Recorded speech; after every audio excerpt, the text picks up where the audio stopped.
Item ಯಾವುದೇ ಇರಲಿ try ಮಾಡಿ ಆಚಿ ಚಿಕನ್ ಮಸಾಲಾ. ಆಚಿ ಚಿಕನ್ ಮಸಾಲಾ. ಇದು ಸಾಹುಕಾರನ ಊರಿನ 120 ಕೋಟಿ ಸಾಲದ ಕತೆ. 4 ಎಕರೆ ಜಮೀನು ಅಡ ಇಟ್ಕೊಂಡು ಸಾಲ ಕೊಡ್ತಾ ಡಿಸಿಸಿ ಬ್ಯಾಂಕ್. ಇದು ಸಾಹುಕಾರ ಊರಿನ 120 ಕೋಟಿ ಸಾಲದ ಕತೆ.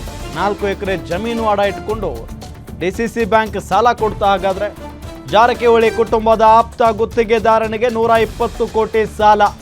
ದಾಖಲೆ ಪರಿಶೀಲಿಸದೆ ವಿವಾದಾತ್ಮಕ ಜಮೀನಿಗೆ ಸಾಲ ಕೊಟ್ಟು ಎಡವಟ್ಟು ಮಾಡಿಕೊಂಡಿದ್ದಾರೆ. ಬೆಳಗಾವಿಯಲ್ಲಿ ತೀವ್ರ ಆಕ್ರೋಶಕ್ಕೆ ಕಾರಣ ಆಯಿತು ಡಿಸಿಸಿ ಬ್ಯಾಂಕ್ ನಡೆ. ರೈತರ ಜಮೀನಿಗೂ ಇಷ್ಟೇ ಪ್ರಮಾಣದಲ್ಲಿ ಸಾಲ ಕೊಡುವಂತೆ ಪಟ್ಟು ಹಿಡಿಯಲಾಗಿದೆ. ಈಗ ಅಂದಹಾಗೆ ಡಿಸಿಸಿ ಬ್ಯಾಂಕ್ ಸಾಲ ಕೊಟ್ಟಿದ್ದು ಯಾವ ಜಮೀನಿನ ಮೇಲೆ ಗೊತ್ತಾ? ಗ್ಯಾರಂಟಿ ನ್ಯೂಸ್ನಲ್ಲಿ ಡಿಸಿಸಿ ಬ್ಯಾಂಕ್ ಎಡವಟ್ಟಿನ ಸ್ಫೋಟಕ ಸ್ಟೋರಿ. 4 ಎಕರೆ ಜಮೀನು ಅಡ ಇಟ್ಕೊಂಡು ಸಾಲ ಕೊಟ್ಟು ಬಿಡ್ತಾ. ಹಾಗಾದ್ರೆ ಡಿಸಿಸಿ ಬ್ಯಾಂಕ್ 120 ಕೋಟಿ ಸಾಲದ ಕತೆ ಇದು. 120 ಕೋಟಿ, ಒಂದಲ್ಲ ಎರಡಲ್ಲ. ಏನ್ ಸಿಕ್ಕಾಪಟ್ಟೆ ಜಮೀನ? 4 ಎಕರೆ. ಜಾರಕಿಹೊಳಿ ಆಪ್ತ ಗುತ್ತಿಗೆದಾರ ಜಯಶ್ರೀಲಾ ಶೆಟ್ಟಿಗೆ ಡಿಸಿಸಿ ಬ್ಯಾಂಕ್ ಸಾಲ ಕೊಟ್ಟಿದೆ. ಅಂದಹಾಗೆ ಈತ ಸಾಲ ಪಡೆದ ಜಾಗ ಪೊಲೀಸ್ ಇಲಾಖೆಗೆ ಸೇರಿದ್ದು.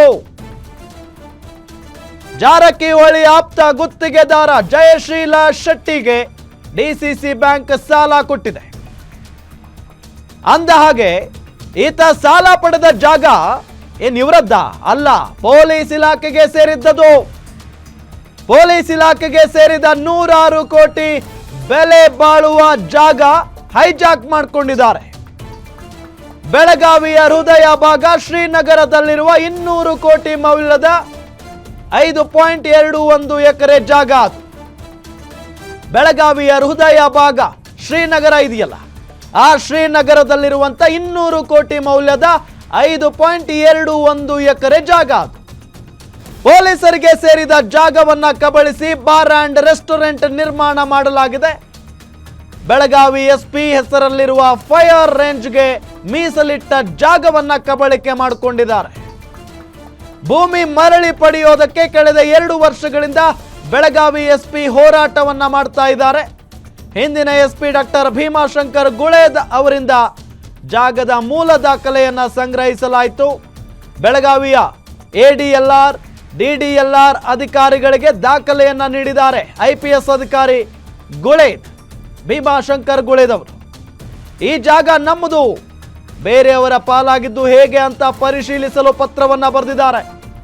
ಜಾಗ ಖರೀದಿಸಿ ಸಂಕಷ್ಟಕ್ಕೆ ಸಿಲುಕಿದ ಪ್ರಥಮ ದರ್ಜೆ ಗುತ್ತಿಗೆದಾರ ಜಯಶ್ರೀಲಾ ಶೆಟ್ಟಿ ಬೆಳಗಾವಿಯ ಮುಜಾವರ್ ಕುಟುಂಬದಿಂದ 2024ರಲ್ಲಿ ಜಯಶ್ರೀಲಾ ಶೆಟ್ಟಿ ಜಾಗವನ್ನ ಖರೀದಿಸಿದ್ರಂತೆ.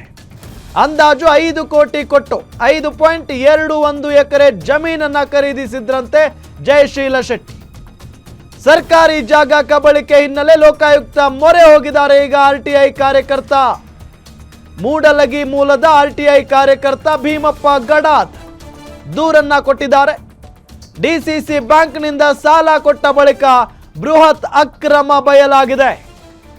ಈ ಬಗ್ಗೆ ಸ್ವತಃ ಭೀಮಪ್ಪ ಗಡಾದ್ ದೂರನ್ನ ಏನು ಕೊಟ್ಟಿದಾರಲ್ಲ ಅವರೇ ಮಾತಾಡಿದ್ದಾರೆ. ಬನ್ನಿ ನೋಡೋಣ.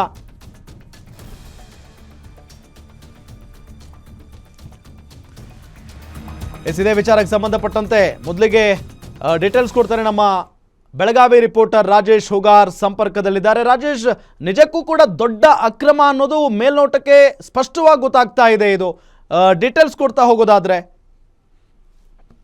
ಎಸ್ ರಾಮ, ಏನಂತಂದ್ರೆ ಡಿಸಿಸಿ ಬ್ಯಾಂಕ್ ಈಗ ಸದ್ಯ ವಿವಾದಾತ್ಮಕ ಜಮೀನ ಅಡವು ಇಟ್ಟುಕೊಂಡು 120 ಕೋಟಿ ಸಾಲ ಕೊಟ್ಟಿರೋ ಇಷ್ಟೇ ಹೊಸ ವಿವಾದ ಒಂದು ಸೃಷ್ಟಿಯಾಗಿರುತ್ತೆ ಅಂತ ಹೇಳ್ಬೋದು. ಈಗಾಗಲೇ ಏನಂತಂದ್ರೆ 4 ಎಕರೆ ಜಮೀನು ಏನಿದೆ ಬೆಳಗಾವಿ ಶ್ರೀನಗರದಲ್ಲಿ ಜಯಶ್ರೀ ಶೆಟ್ಟಿ ಎಂಬುವರಿಗೆ ಸೇರಿದ ಈ ಜಮೀನನ್ನ ಸದ್ಯ ಅದನ್ನ ಆಧಾರವಿಟ್ಟುಕೊಂಡು 120 ಕೋಟಿ ಸಾಲವನ್ನ ಡಿಸಿಸಿ ಬ್ಯಾಂಕ್ ಕೊಟ್ಟಾಯಿತು. ಈ ಹಿನ್ನೆಲೆಯಲ್ಲಿ ಈ ಸಂಬಂಧಪಟ್ಟಂತೆ ಭೀಮಪ್ಪ ಗಡಾದ್ ಏನು ಆರ್ಟಿಐ ಕಾರ್ಯಕರ್ತ ಭೀಮಪ್ಪ ಗಡಾದ್ ಅವರು ಲೋಕಾಯುಕ್ತ ದೂರನ್ನ ಸಲ್ಲಿಸಿದ್ದಾರೆ.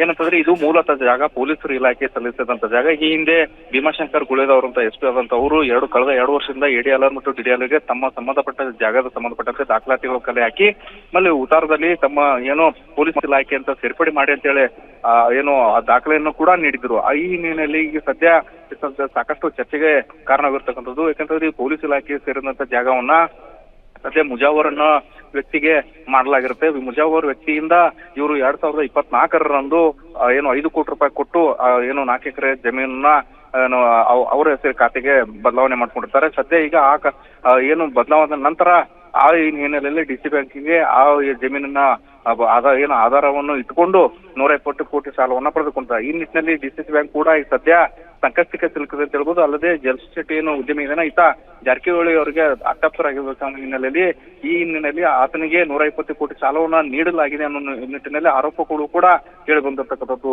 ರಾಮ್. ಓಕೆ, ಈ ಎಲ್ಲದರ ನಡುವೆ ಭೀಮಾಶಂಕರ್ ಗುಳೇದವರು ಕೂಡ ಇದರ ಬಗ್ಗೆ ಪತ್ರವನ್ನ ಬರೆದಿದ್ರಂತೆ. ಈ ಜಾಗ ಅವ್ರ ಹೆಸರಿಗೆ ಹೆಂಗೋಯ್ತು ಅನ್ನೋ ನಿಟ್ಟಿನಲ್ಲೆಲ್ಲ. ಸೊ ಅದಾದ ನಂತರ ಏನ್ ಪ್ರೊಸೆಸ್ ನಡೀತಾ ಇದೆ ಪೊಲೀಸ್ ಇಲಾಖೆಯಿಂದ ಇದರ ಬಗ್ಗೆ ಈಗ? ಸದ್ಯ ಏನಂತಂದ್ರೆ ರಾಮ್, ಕಳೆದ 2 ವರ್ಷದಿಂದನೂ ತಮ್ಮ ಏನು ಫೈರಿಂಗ್ ಏರಿಯಾ ಅಂತ ಪೊಲೀಸ್ ಇಲಾಖೆ ಸೇರಿದಂತ ಫೈರಿಂಗ್ ಜಾಗವನ್ನ ಏನು 4 ಎಕರೆ ಇತ್ತು. ಈ ಸಂಬಂಧಪಟ್ಟಂತೆ ಅವರು ಕಳೆದ 2 ವರ್ಷದಿಂದನೇ ಎಡಿಎಲ್ಆರ್ ಮತ್ತು ಡಿಡಿಎಲ್ಆರ್ ಒಂದು ಪತ್ರವನ್ನು ಬರೀತಾರೆ. ಸಂಬಂಧಪಟ್ಟ ದಾಖಲಾತಿಗಳನ್ನು ಕೂಡ ಕಲೆಕ್ಟ್ ಮಾಡಿಸ್ಕೊಳ್ತಾರೆ. ಮಾಡಿಕೊಂಡು ನಂತರ ಅವರು ತಹಸೀಲ್ದಾರಿಗೆ ಒಂದು ಮನವಿ ಹಾಕಿ ಇದು ನಮ್ಮ ಜಾಗ ಇದೆ, ಹೀಗಾಗಿ ಉತ್ತಾರದಲ್ಲಿ ಪೊಲೀಸ್ ಇಲಾಖೆಯನ್ನು ನಮೂದು ಮಾಡಬೇಕನ್ನೋ ನಿಟ್ಟಿನಲ್ಲಿ ಒಂದು ಪತ್ರವನ್ನು ಕೂಡ ಬರೀತಾರೆ.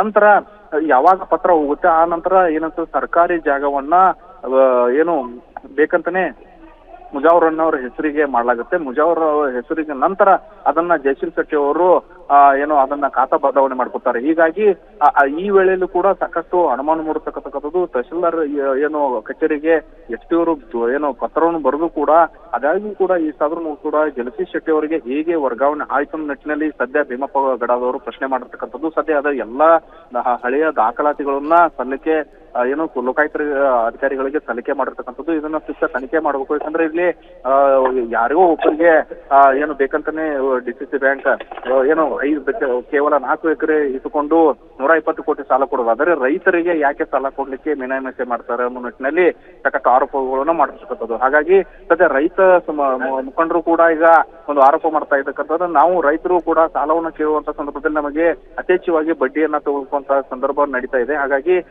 ಈಗ ಕೇವಲ 4 ಎಕರೆ ಅಂದ್ರೆ ಕಮರ್ಷಿಯಲ್ ಲ್ಯಾಂಡ್ಗೆ ಅಷ್ಟು ವ್ಯಾಲ್ಯೂ ಇದೆಯಾ ಅನ್ನೋ ನಿಟ್ಟಿನಲ್ಲಿ ಕೂಡ ಚರ್ಚೆ ಆಗ್ತದೆ. ಹಾಗಾಗಿ ಅದು ಅಕ್ರಮವಾಗಿದ್ರು ಕೂಡ ಇವರು ಯಾವ ದಾಖಲಾತಿಗಳನ್ನ ಪರಿಶೀಲನೆ ಮಾಡಿ ಇವರು ಕೊಟ್ಟಿದ್ದಾರೆ, ಯಾವ ಆಧಾರದ ಮೇಲೆ ಕೊಟ್ಟಿರೋ ನಿಟ್ಟಿನಲ್ಲಿ ತನಿಖೆ ಆಗ್ಬೇಕು ಕೂಡ ಒತ್ತಾಯವನ್ನು ಮಾಡ್ತಾ ಇರ್ತಕ್ಕಂಥದ್ದು Ram. Okay, thank you Rajesh ತಮ್ಮೆಲ್ಲ ಮಾಹಿತಿಗಾಗಿ. 75ರಲ್ಲಿ ಅದಕ್ಕೆ ಖಾಸಗಿ ವ್ಯಕ್ತಿಗಳ ಹೆಸರು ಮುಜಾವರ್ ಅಂತೇಳಿ ಖಾಸಗಿ ವ್ಯಕ್ತಿಗಳ ಹೆಸರು ದಾಖಲಾಗ್ತವೆ. ಮುಂದೆ ಹೋಗಿ ಅದು 16 ಹಿಸ್ಸಾಗಳನ್ನು ಮಾಡಿ ಅದನ್ನ ಯಾರ್ಯಾರು ಖರೀದಿ ತಗೊಂಡಿದ್ದಾರೆ.